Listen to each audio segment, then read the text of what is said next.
आता तुमच्या सावंतवाडीत car craft घेऊन येत आहे खात्रीशीर car service. Maruti Suzuki car सर्व्हिसिंगचा मुंबई आणि ठाणे येथील 20 वर्षांचा प्रदीर्घ अनुभव आता आपल्या सेवेसाठी सज्ज। पत्ता car craft services private limited, plot number 21, जुना मुंबई गोवा महामार्ग, चितारी हॉस्पिटल जवळ, कोलगाव भोम, सावंतवाडी। आजच अपॉइंटमेंट बुक करा। आंब्याचा मोहर व्यवस्थित गेल्या वेळी काय परिस्थिती आहे? आंब्याचा यावर्षी मोहर चांगला आलेला, शेतकरी आम्ही सर्व आनंदित, म्हणजे डबल पीक आलेलं आणि बोन एवढी पडलेली की प्रत्येकाला नाही म्हटलं तरी 25-30 अशी फलधारण होती मोहराला। पण आता दाट धुकं पडल्यामुळे एवढं म्हणजे आज एक फळ पण शिल्लक राहिलं नाही। मग काळी कुट्ट जाऊन तुडतुड्याचा औषध वगैरे आम्ही 6 फवारणी मारले, काही त्याचा उपयोग झालेला नाही।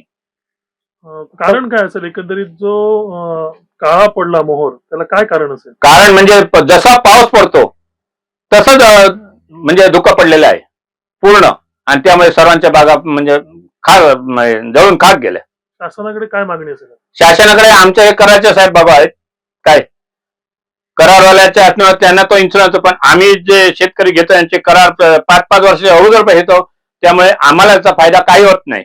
आंबा बागायतदार आणि काजूची आज या ठिकाणी बघितलं तर नोव्हेंबर-डिसेंबर मध्ये आंब्याला किंवा काजूला मोठ्या प्रमाणात मोहर आला। आंब्याला बघितलं तर म्हणजे पान सुद्धा त्याचं दिसत नव्हतं, इतक्या प्रमाणात आंब्याला मोहर होता। आणि आज जर बघितलं, आज जानेवारी संपून डिसेंबरची जानेवारी संपून फेब्रुवारीची 15 तारीख उलटली तरी आज कुठेच काही दिसत नाही। आंबा काय मोहरामध्ये त्याला सेटिंग झालं नाही आणि त्यामुळे आज परिस्थिती एकदम हलाखीची झालेली आहे। आणि आज संपूर्ण आंबा बागायतदार निराश आहे किंवा त्याच्या उत्पन्नाची मोठी चिंता होऊन राहिलेली आहे। काजूची परिस्थिती काय?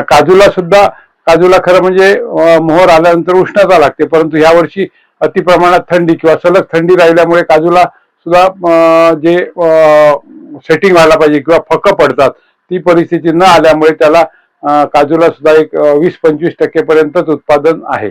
आपलं नाव? माझं नाव विलास ठाकूर, महाराष्ट्र शासनाचा उद्यान पंडित पुरस्कार प्राप्त शेतकरी, राहणार मठ, तालुका वेंगुर्ले, जिल्हा सिंधुदुर्ग।